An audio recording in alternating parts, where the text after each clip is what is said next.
ಅದು ಬಂದು ಸರ್ಪ್ರೈಸ್ ಕಣ್ರಿ. ಸರ್ಪ್ರೈಸು ಅದು ಇದೆಲ್ಲ ಬೇಡ, ಧೈರ್ಯ ಇದ್ರೆ ಹೇಳು, ಇದ್ರಲ್ಲಿ ಏನಿದೆ ಅಂತ ಹೇಳು, ಆಮೇಲೆ ನಾವು ಓಪನ್ ಮಾಡಿ ತಿಳ್ಕೊತೀವಿ. ಅಲ್ಲ, ಅದನ್ನ ಯಾಕೆ ತಿಳ್ಕೊಬೇಕು ನೀವು?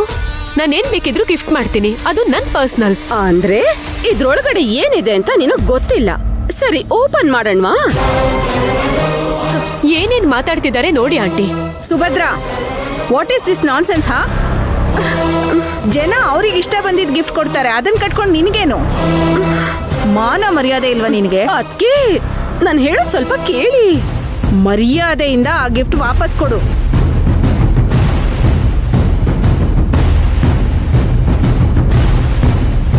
ಕೊಡು ಅಂತ ಹೇಳ್ತಿದ್ದೀನಲ್ವಾ, ಕೊಡು.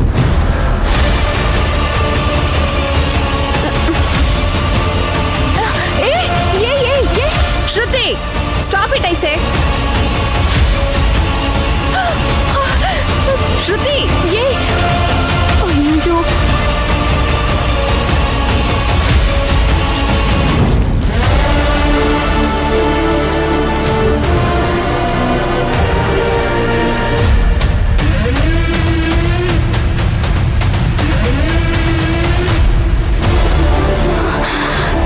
You idiot.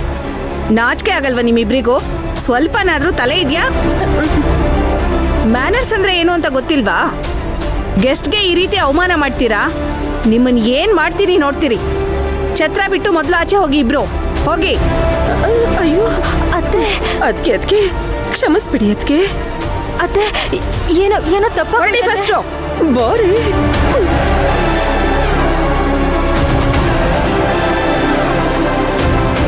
I am sorry. ಅಯ್ಯೋ ಆಂಟಿ, ಪರವಾಗಿಲ್ಲ, ನೋ ಪ್ರಾಬ್ಲಮ್. ಸರಿ ಪರಿ, ನೋಡ್ಕೋ.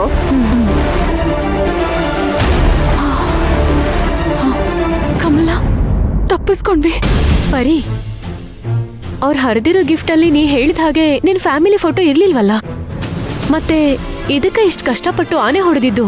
ಮೊದಲು ಇದು ಸಂಜಯ್ ತಂದ ಗಿಫ್ಟ್ ಏನಾ ಅಂತ ನನಗೆ ಡೌಟ್ ಬರ್ತಿದೆ ಕಮಲ. ಹಾಗಿದ್ರೆ ಇದೇ ಕಲರಲ್ಲಿ ತುಂಬಾ ಗಿಫ್ಟ್ ಬಾಕ್ಸ್ ಬಂದಿರುತ್ತೆ, ಅದ್ಲು ಬದ್ಲು ಆಗಿರ್ಬೋದಾ? ನನಗ ಡೌಟ್ ಬರ್ತಿದೆ. ಡೌಟೇ ಇಲ್ಲ. ನನಗೆ ಮಗು ಫೋಟೋನ ಕೊಡೋದಕ್ಕೆ ಸಂಜಯ್ಗೆ ಏನ್ ತಲೆ ಕೆಟ್ಟಿದ್ಯಾ? ಇದು ಅವನ್ ತಂದ ಗಿಫ್ಟ್ ಅಲ್ವೇ ಅಲ್ಲ. ಮತ್ತೆ ಸಂಜಯ್ ತಂದಿದ್ ಗಿಫ್ಟ್ ಏನಾಯ್ತು? ಗೊತ್ತಿಲ್ವೇ? ಇಲ್ಲೇ ಎಲ್ಲೋ ಇರ್ಬೇಕು. ಅದು ಸರೋಜಾ ದೇವಿ ಕಣ್ಣಿಗೆ ಬೀಳೋ ಮುಂಚೆ ನಾವದನ್ನ ಕಂಡು ಹಿಡಿಬೇಕು. ಸರಿ, ಬಾ ಹೋಗೋಣ.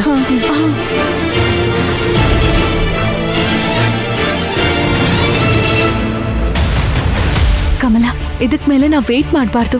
ನಮ್ಮ ಹತ್ರ ಟೈಮ್ ಇಲ್ಲ. ರಿಸೆಪ್ಷನ್ ಅಲ್ಲಿ ಎಲ್ರಿಗೂ ಎಲ್ಲಾನು ಗೊತ್ತಾಗೋ ಹಾಗೆ ನಾವು ಮಾಡ್ಬೇಕು. ನಿಜ, ನಾವು ಎಷ್ಟು ತರ ಟ್ರೈ ಮಾಡಿ ನೋಡಿದ್ವಿ, ಯಾವುದು ವರ್ಕೌಟ್ ಆಗ್ತಿಲ್ಲ. ಇನ್ನು ನಾವು ಟೈಮ್ ವೇಸ್ಟ್ ಮಾಡಕ್ಕಾಗಲ್ಲ. ರಿಸೆಪ್ಷನ್ ಅಲ್ಲಿ ಏನ್ ಮಾಡ್ಬೇಕು, ಹೇಗೆ ಎಕ್ಸಿಕ್ಯೂಟ್ ಮಾಡ್ಬೇಕು ಅನ್ನೋದಷ್ಟೇ ನನಗೆ ಹೇಳು, ಉಳಿದಿದ್ ನೋಡ್ಕೊಳ್ಳೋಣ. ರಿಸೆಪ್ಷನ್ ಅಲ್ಲಿ ನಾನು ಅರ್ಜುನು ಸ್ಟೇಜ್ ಹತ್ತೋದಕ್ಕೂ ಮುಂಚೆ ದೇವಿ ಅಕ್ಕನ್ನು ಅಭಿಭಾವನ್ನು ಅಲ್ಲಿ ಕರ್ಕೊಂಡ್ ಬರ್ಬೇಕು. ಏಯ್, ಹೇಗ್ ಸುಮ್ನೆ ಸ್ಟೇಜ್ ಮೇಲೆ ಥಟ್ಟಂತ ಕರ್ಕೊಂಡ್ ಬರೋದು? ಅದಕ್ಕೂ ಮುಂಚೆ ನಾವು ಮೊದಲು ಕರೆಂಟ್ನ ಕಟ್ ಮಾಡ್ಬೇಕು, ಆಗ್ಲೇ ಸರಿ ಹೋಗೋದು. ನಾನು ಅಭಿಭಾವನ ಕರ್ಕೊಂಡ್ ಬರ್ತೀನಿ, ನೀನು ಅಕ್ಕನ್ ಕರ್ಕೊಂಡ್ ಬಾ. ನಾವಿಬ್ರು ಫೋನ್ನಲ್ಲಿ ಲೈವ್ ಅಲ್ಲಿ ಇರೋಣ. ಒಂದು 2 minutes ಗ್ಯಾಪ್ ಆದ್ಮೇಲೆ ಕರೆಂಟ್ ಬರುತ್ತೆ. ಮೊದಲು ಅವರಿಬ್ರು ಒಬ್ರನ್ನೊಬ್ರು ನೋಡ್ಕೊಳ್ಳಿ. ದೇವಿ ಅಕ್ಕ ಬದುಕಿದಾಳೆ ಅಂತ ಆಬಿಗೂ ಗೊತ್ತಾಗುತ್ತೆ. ಆಮೇಲೆ ಇಲ್ಲಿ ಎಲ್ರೂ ಅಕ್ಕನ್ನ ನೋಡಿ ತುಂಬಾ ಶಾಕ್ ಆಗ್ತಾರೆ. ಸರೋಜಾ ದೇವಿ ಕೂಡ ಸಿಡ್ಲು ಬಂದು ಬಡ್ದಂಗಾಗಿರುತ್ತೆ. ಬೇರೆ ದಾರಿನೇ ಇಲ್ದೆ ಅವರಿಬ್ರಿಗೂ ಸೇರಿ ಮದ್ವೆ ಮಾಡಿಸ್ಬಿಡ್ತಾರೆ. ಇದೇ ನಮ್ ಪ್ಲಾನ್. ಹಾ, ಸೂಪರ್. ಸರಿ, ಈಗ ಯಾರು ಪವರ್ ಕಟ್ ಮಾಡ್ತಾರೆ? ನಾನಾಗ್ಲೇ ಆರ್ತಿಗೆ ಅದನ್ನ ಮಾಡೋಕ್ ಹೇಳಿದೀನಿ. ನಾನು ನಮ್ ಲೈನಲ್ಲೇ ಅವಳನ್ನ ಆಡ್ ಮಾಡಿ 1 ರಿಂಗಲ್ಲಿ ನಾವು ಕಟ್ ಮಾಡ್ಬಿಟ್ರೆ ಕರೆಂಟ್ ಕಟ್ ಮಾಡ್ಬೇಕು. ಓಕೆ. ನಾವು 2 ರಿಂಗ್ ಕೊಟ್ಟು ಕಟ್ ಮಾಡಿದ್ರೆ ಕರೆಂಟ್ನ ಆನ್ ಮಾಡ್ಬೇಕು. ಸರಿ, ಪರ್ಫೆಕ್ಟ್ ಪ್ಲಾನ್ ಇದು. ಆದ್ರೆ ಆ ಟೈಮಲ್ಲಿ ಆ ಸರೋಜಾ ದೇವಿ ಹೇಗ್ ರಿಯಾಕ್ಟ್ ಮಾಡ್ಬೋದು ಗೊತ್ತಿಲ್ವಲ್ಲ, ಅದ್ರ ಬಗ್ಗೆನೂ ಯೋಚಿಸ್ಬೇಕಲ್ಲ. ಯಾಕಂದ್ರೆ ನಮ್ ಸ್ಟ್ರಾಟಜಿಗಿಂತ ನಮ್ ಎದುರಾಳಿಗಳ ಸ್ಟ್ರಾಟಜಿ ಬಗ್ಗೆ ತುಂಬಾ ಚೆನ್ನಾಗಿ ಗೊತ್ತಿರ್ಬೇಕು.